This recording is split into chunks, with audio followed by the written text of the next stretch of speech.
Pistons beat the Dallas Mavericks. Most teams are beating Dallas these days.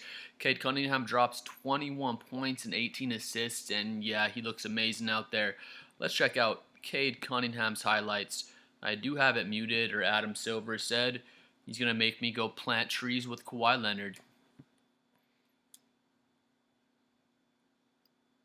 Just gets on the fast break.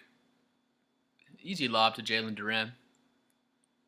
Cade has the great court vision. He had the 18 dimes this game. I knew he was a good playmaker, but I didn't think he was that fucking good. The 18 assists is incredible. He almost had a 20-20 game. He only needed 2 more assists.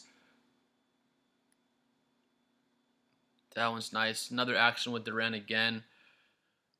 Looked like an and one. He's going up on Gafford there. Gafford comes down and rakes him across his left arm. I think they have a better angle right here. Y'all let me know. It looked like he got him on the left arm. Didn't really affect his layup too much, but I think that should have been an and one. That's fucking nasty. I think that's Max Christie. Just crosses the shit out of Max Christie with a little left to right. Goes up and finishes over PJ Washington. I think Cade's like 230 pounds or so. He's a big, swole motherfucker. Gets to the rim. That's actually an offensive foul, I guess, if you really want to be technical about it, but it wasn't enough to call it right there. Uses his left arm to kind of push off Washington's arm there so he doesn't get the shot blocked, but it's all good. Nasty finish by Cade. Out on the fast break, he's just a fucking truck out there. Goes behind the back, easy pass to Duran.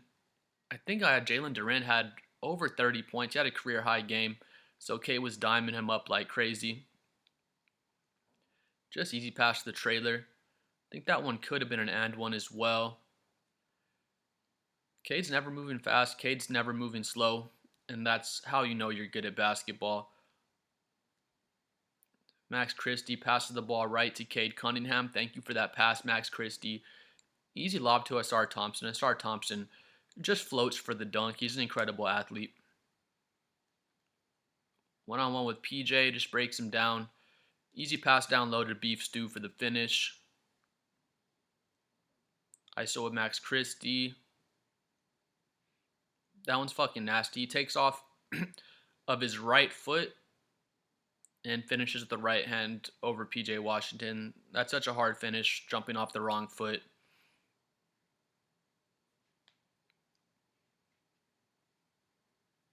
And just pulls up for the dagger 3 at the end of the game. They were already out in Mexico City. Everyone's having fun. They were already up 9 points, but Cade hits that 3 just to kind of put the game to bed. But Cade's an incredible player. I was seeing him play a lot last year, and he kind of had his breakout season last year. And seeing this game, I was like, fuck, I didn't realize this guy was such an amazing playmaker. He finishes with 21 points and 18 assists.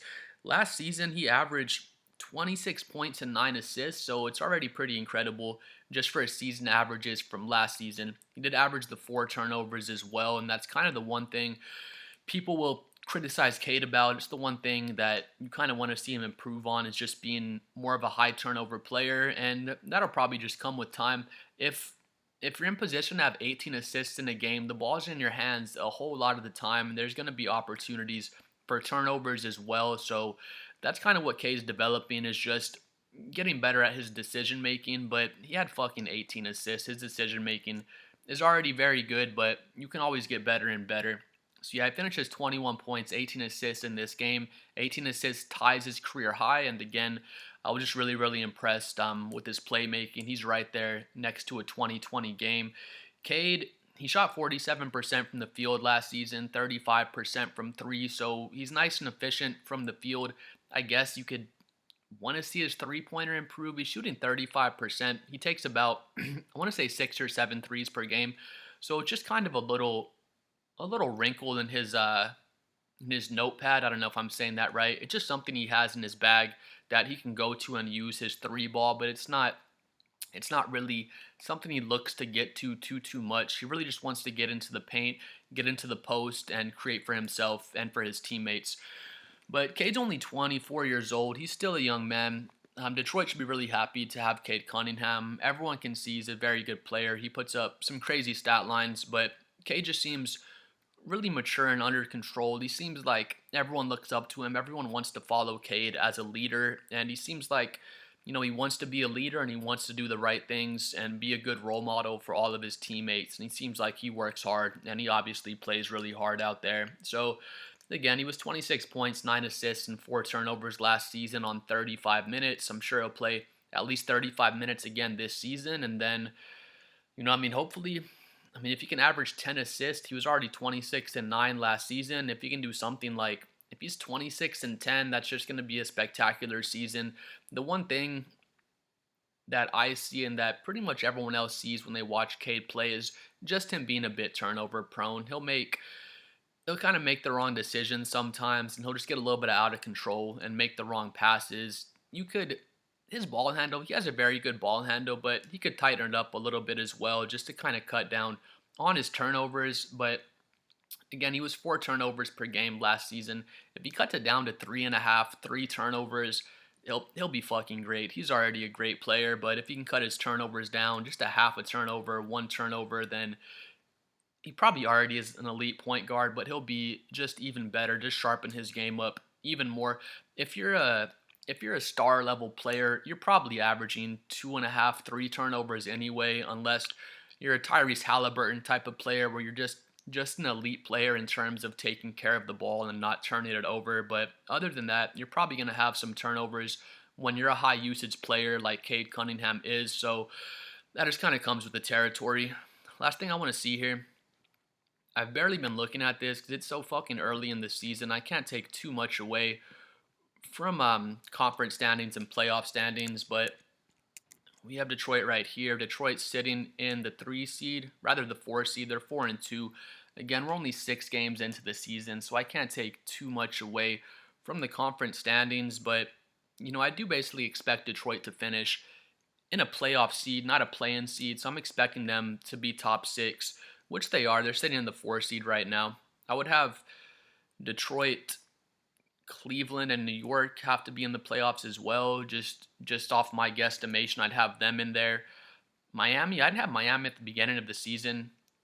I would have had them in the play-in, not in the playoffs, but they've been looking good as well. But yeah, New York, Cleveland, I'd have Orlando, Detroit, so that's already 4. I would have had Indiana, but with the injury to Tyrese, I wouldn't have them in there.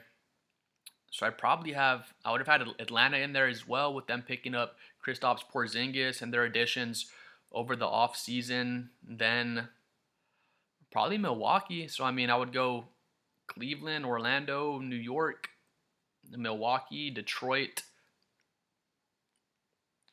And then who am I missing there? Was it Atlanta? New York, Cleveland, Orlando, Detroit, Milwaukee.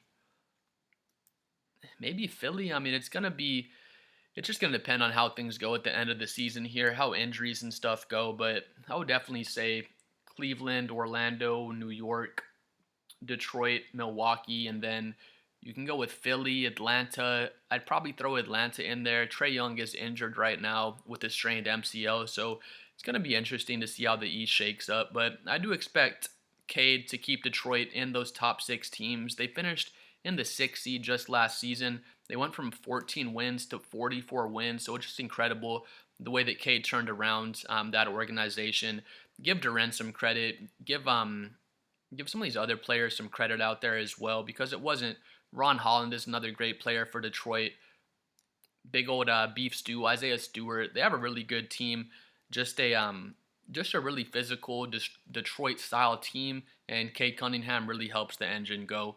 But I'm excited to see how Cade's next performance looks. I wouldn't be surprised if he averaged 10 assists or more this season. And again, I knew he was a good playmaker, but the 18 assists was really impressive. I didn't think he was quite that amazing as a playmaker, but he's just getting better and better as every game goes by. Please like and subscribe. I'm trying to get to 7 million subscribers. Please let me know what you think about Cade Cunningham, what you think about the Detroit Pistons, and we'll see y'all next time. Peace.